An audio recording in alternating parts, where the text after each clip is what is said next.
Athens still breathes, restless and alive. The tablet has died, its glow gone, but the echo of its power rattles through the colonnades like the last sound of thunder after lightning has already struck. Citizens return to their old ways, but they do not return unchanged. The second half of this story, the long aftermath, is where the true comedy and tragedy live. Let us linger here, stretch the moments, and see how deep this alternate timeline can grow. The first week without Reddit is chaos. People stand in the agora and stare at the dead slab, hoping it will blink awake like a lazy oracle.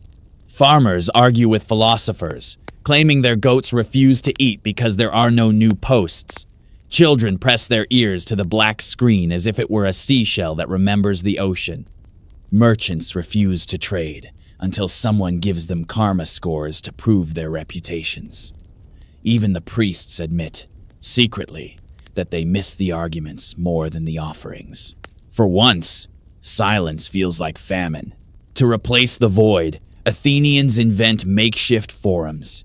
They scratch messages onto wax tablets and nail them to walls. They draw crude arrows to mimic upvotes. Citizens gather each morning to read the walls, then argue aloud over which scratch marks deserve to rise higher. Graffiti spreads faster than speeches. The city becomes a living subreddit, every wall a thread, every passerby a commenter. Some say this is improvement, others say it is madness, and most agree it is both. Plato expands his academy to include discussion walls. Students carve their arguments onto planks and hang them like laundry. The planks multiply, sagging under the weight of too much philosophy. Eventually, Plato has to hire a boy whose sole task is to remove unpopular planks. The boy is called the downvoter. He is the most hated and the most respected in Athens. Plato declares this a necessary role in any republic. Aristotle takes notes. Socrates, though banned in life, becomes a legend in death. The phrase, "What is ban?" becomes graffiti across every column in the city. Young men shout it in jest during assemblies. Old men shake their heads, muttering that questioning rules is dangerous. The phrase spreads as far as Thebes, then Corinth, and even to Sparta, where it becomes a battle cry. Imagine Spartan soldiers charging while screaming, "What is ban?"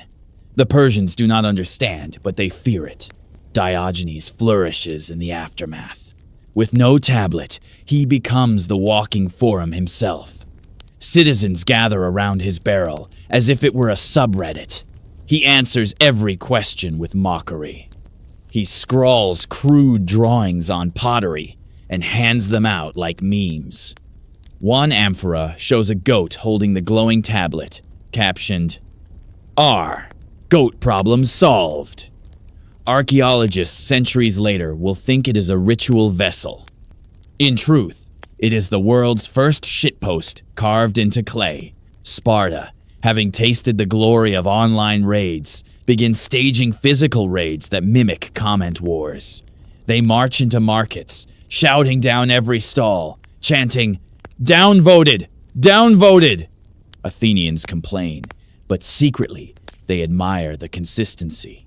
The Spartans adopt Reddit slang into their training. Young recruits are told, "Ratio your enemy before he ratios you." Generals whisper about brigading cities. History, now, is written not in stone but in borrowed internet jargon. Religion takes a heavier blow. Temples are emptier, not because gods have vanished, but because people have realized they can argue about gods without paying priests. Reddit's ghost lingers in every debate. Zeus is mocked openly. Hera is sympathized with. Athena is praised for her wisdom, but memed for being pedantic. The gods themselves feel the sting. A lightning bolt strikes near the Phoenix during a debate, and someone mutters, "Downvote from Zeus." It becomes a saying. Theater changes too. Playwrights add chorus lines that mimic comment sections. Tragedies pause for characters to argue in rapid-fire dialogue. mimicking threads that spiral into absurdity. Comedies add Diogenes cameos, lantern in hand, muttering, "Looking for an honest playwright." The crowds roar because they recognize themselves in the plays. Drama is no longer just catharsis, it is commentary, layered with in-jokes about upvotes and trolls. The influence spreads beyond Athens. Corinth copies the wall scribble forums. Thebes tries to invent karma tokens, bronze coins stamped with arrows that citizens trade to show approval. Egypt hears of the device and builds temples to the blue dot of knowledge. Babylonian scribes attempt to replicate the screen with polished obsidian slabs. They fail, but the attempt itself is recorded as prophecy. Cultures chase the ghost of Reddit across the Mediterranean. Even warfare changes. Generals draft threads of strategy on parchment and circulate them through ranks. Soldiers vote on which plans sound best. Battles are delayed by debates. Sometimes armies collapse because half the soldiers refuse to march without consensus. In one campaign, the Athenians are ambushed because their thread about whether to attack had too many comments and not enough action. Still, the survivors laugh. At least we ratioed the enemy in spirit. But the story deepens. The longer Greeks live without the device, the more they mythologize it. Children grow up hearing about the magic wall of infinite arguments. Poets sing about the lantern of Diogenes carried inside glass. Philosophers debate whether the slab was divine punishment or divine gift. Temples quietly adopt its language. Sacrifices are called upvotes to the gods. Priests say prayers must be posted with proper tags. Festivals reenact famous threads, with actors pretending to be Socrates and Plato bickering in costume. The culture absorbs Reddit until it cannot be separated from tradition. Generations later, the legend becomes scripture. A sect arises, the followers of the scroll. They believe the slab was a message from the gods, teaching men to value discourse. They paint murals of the glowing screen surrounded by philosophers. They interpret karma as divine judgment.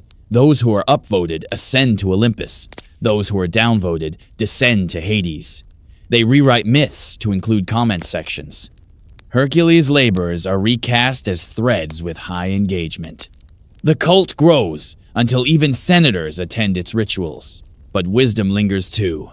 The clean water advice is remembered. The midwives boil water, not because they believe in the slab, but because their grandmothers told them a glowing oracle once said so. Lives are saved.